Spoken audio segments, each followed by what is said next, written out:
जुडो में खबर ईंदा हलो तो जुडो लग गोठ हयात कासकेली में सखी ताज मोहम्मद कब्रिस्तान ऐं मीर कॉलोनी ॾांहुं ओभर तरफ़ वेंदड़ सरकारी रोड ते बाअसर गैर कानूनी धिका ठाहे बंद करे छॾियो। उन सिलसिले में मीर कॉलोनी जे रहवासियुनि मीर शहजाद टालपुर इसाक वाड़ी गुलाम अली थईम अली रज़ा कहरी ऐं ॿियनि साफ़ियुनि आॾो ताईंदे चयो त असांजे पाड़े जे बाअसर माण्हुनि ॾाढ जे ज़ोर ते सरकारी रोड ते गैर कानूनी रुकावटूं पैदा करे कॉलोनी ऐं कब्रिस्तान जे मरकज़ी गुज़रगाह बंद करे छॾी आहे, जंहिं सबबु कॉलोनी में पानी जा टैंकर एम्बुलेंस तोड़े जनाज़ो गुजारण में मुश्किल थी पयो वहे। उन सिलसिले में असां राज जे चङनि मुड़सनि खे पिण दांह ॾिनी है, पर बाअसरनि हेल ताईं रोड ते ॾिनल रुकावटुनि खे नाहे हटायो। हिननि deputy commissioner Badin SSP Badin समेत समूरनि वसवारनि खां मुतालबो कयो त बाअसरनि खिलाफ़ कार्रवाई करे सरकारी रोड तां गैर कानूनी रुकावटूं ख़त्म कराए इलाइक़े वासियुनि खे वधीक परेशानियुनि खां बचायो वञे। Soomro 3D wallpaper and PVC panel shop दे रहा है सबसे अच्छी सर्विस,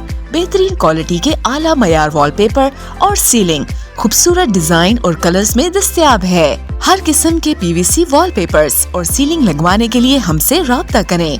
हैदराबाद, कासिमाबाद, लतीफाबाद, जामशोरो, मीरपुर खास और सिंध के मुख्तलिफ शहरों में सर्विस मौजूद है। Soomro 3D wallpaper and PVC panel. राब्ता नंबर रंजन अली सोमरो 0333 370 2516, व्हाट्सएप 0333 370 7886। मज़ीद ख़बरनि ऐं तफ़सीलात लाइ विज़िट कयो असांजी वेबसाइट www.awamiNewsHD.com ऐं ॾिसंदा रहो अवामी न्यूज़ HD।